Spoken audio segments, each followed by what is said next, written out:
Hi everyone, so today the paper I'd like to present to you is entitled Educating Buddhist Children and Teenagers in the US, a Contemporary Vignette, which I prepared for presentation at ISREV Session 24 in Riga, Latvia on the 29th of July 2025. This paper sets out to vignette educational provision for Buddhist children in the United States, often overlooked in favor of Buddhist pedagogy, focuses on adult education, such as Simmer Brown's recent chapter on education and pedagogy in the Oxford Handbook of American Buddhism, or which are still caught up in Orientalist representations. The paper emphasizes initiatives by stakeholders outside the secular state-funded education system to provide formation to Buddhist children and teens, so K through 16, emphasizing aspects distinct from the European experience, such as Buddhist scouting, numerous private Buddhist schools, and homeschooling networks. In 2021, 1 to 1.2% of Americans self-identified as Buddhists, with equal racial representations of white and Asian, and Buddhism equally represented from recent immigrants through third-generation citizens. The U.S. Constitution protects the right for parents to raise children in their own faith, with traditional Buddhists interpreting this as children following their family's religion until adulthood.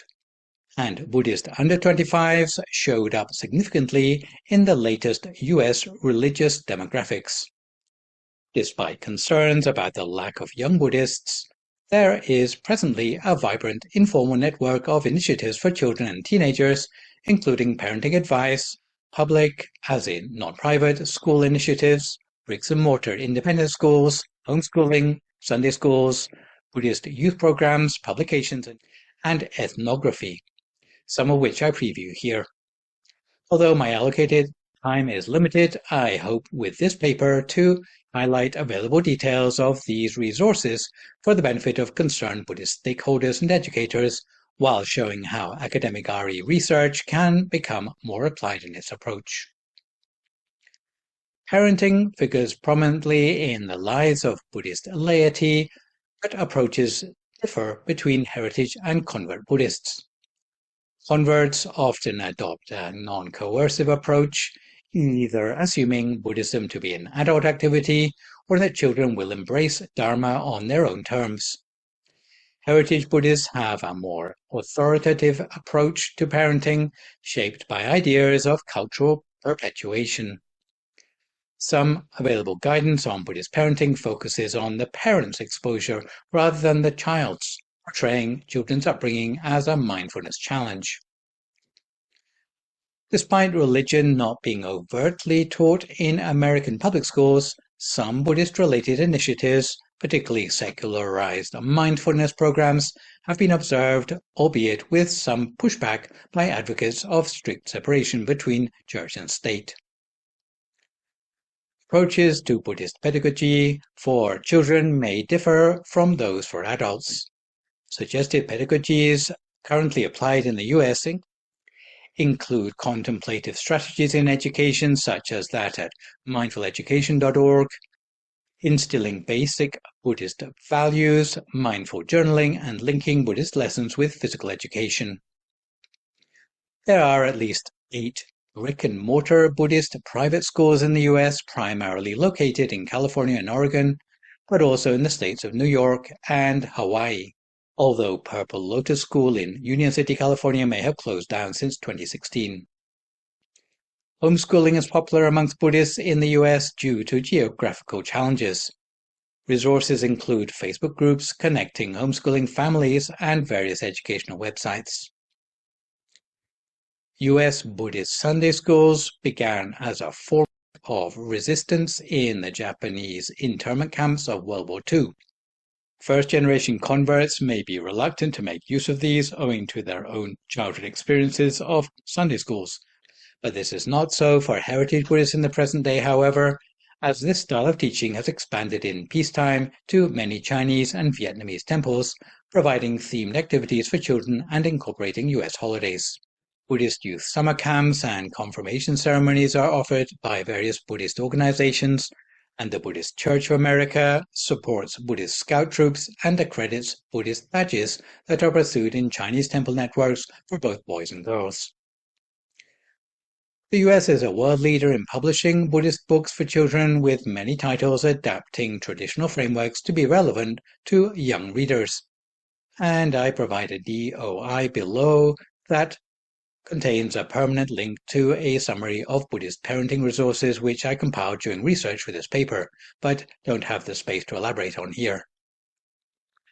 American-based web media for kids include resources from the Buddhist Text Translation Society, City of 10,000 Buddhists, Thupten Chodron's website, and that of the Buddhist Churches of America.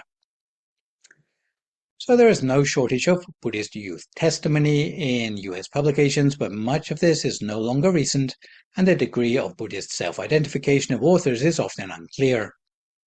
In the absence of recent research, I initiated qualitative research with 13 to 17-year-old Thai-American Buddhists, mixture of Gen Z and Gen Alpha, in December 2024 in California. Focus groups based on 40 semi-structured interview questions. And just for context, this was at a time when the Trump administration had not yet come to power, but that TikTok had been temporarily banned in the US.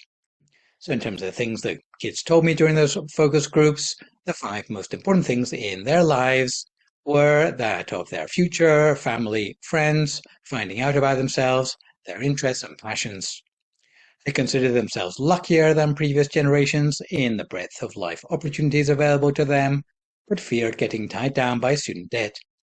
They worried about the uncertainty of their own futures, the what-ifs, and seemed resigned to the need to prioritize finances and a livable wage.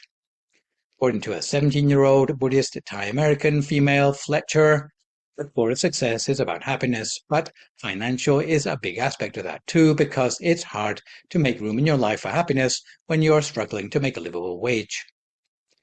They tiptoed around partisan politics and polarizing political tensions. They were not familiar with the word spiritual and insisted they were religious and Buddhist. According to Fletcher, yeah, I heard the word spiritual. I just don't know the exact definition. Like, I go to the temple, but I wouldn't say that I'm like super spiritual or religious necessarily, but I still consider myself a Buddhist, yeah. None considered going into Buddhism as a vocation, despite usual efforts to sanitize any mentions of religion in US public schools. They had come across mention of Buddhism in school lessons on world history. Most of their knowledge of Buddhism had come from their parents or from minimal lessons at temple Sunday schools, and they didn't feel they had a shortage of Buddhist upbringing or informedness. They perceived different levels of Buddhist dedication in the other members of the congregation visiting their temple.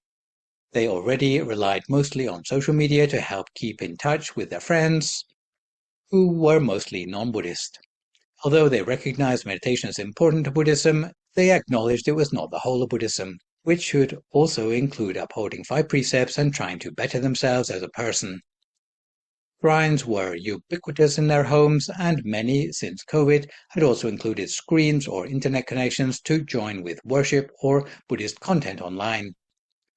All the interviewees bowed to their parents daily or on special occasions, and reckoned that they treated their parents with more respect than their white friends. According to Fletcher, I don't really bow to parents, yeah. I think we only do it on like Parents' Day, yeah. That's the only time we do it, yeah. I guess it's not really that different, but I guess it's not really a Buddhist thing. It's more like an Asian thing, that I treat my parents with a bit more respect than some of my white friends. They did not go crazy about celebrities tending to separate the artist from the art. They considered themselves internet savvy, being able to filter out fake or hoax content and avoiding cyberbullying. According to 13-year-old Buddhist American and Thai Latino male John Pork, I think you can't just take everything media-wise and just fully believe in it. You kind of still need to question things. Again, according to Fletcher, school vaguely talked about don't believe everything you see, fact check everything, but they never really went into depth on telling us how to fact check. But I feel like I'm pretty competent at that sort of thing now. Their study loads were heavy, meaning that not much time was left over for playing video games. In planning their future careers, they would not sacrifice their right livelihood ideals for money, but might compromise on doing a boring job if the money was right. According to a 16-year-old Thai-American Buddhist female Sydney, well, there's certain jobs I would do, but the pay isn't right. I feel like I'd rather work. I could do something that I'm just okay with if I get paid more, and I know I'll be doing well in life than something I really enjoy and I'll be scraping by. They did not consider it right to be a mooch living off their families. The main way they had been affected by COVID was that it slowed down the speed at which they managed to make friends at high school. According to Fletcher, I was starting high school when it happened, so COVID kind of affected, I guess, how quickly I made friends in high school. More impossible because it's all on Zoom. You can't really ask your neighbors hey, what's going on in this class? There's not really any room for that, or socializing with individuals in the class. They disagree with most Gen Z, Gen Alpha stereotypes except for that of Gen Alphas being unpopular with all but their own parents, because temperamental Gen Alphas had had iPads shoved in their face from an early age, inducing brain rot. According to John Pork, it's because of brain rot. It's stuff they watch on the internet and it's not important. It doesn't really make sense sometimes. It's just kind of bad for your grades. According to 13-year-old Buddhist American, Thai Latina female Bubbles, yeah, because random internet trash just fills up space in your mind, but it doesn't really help with anything. My impression of the expressions of Buddhist teenagers in the US this decade compared with similar research I conducted 10 years ago in the UK with an equivalent group is that the American Buddhist teens were more uncertain of their future, more certain of their family and religious identity, resigned to financial reliance with a diminished interest in world events, quicker to dismiss spirituality, savvy and strategic about online interaction and career planning, slightly phased by COVID, but still optimistic.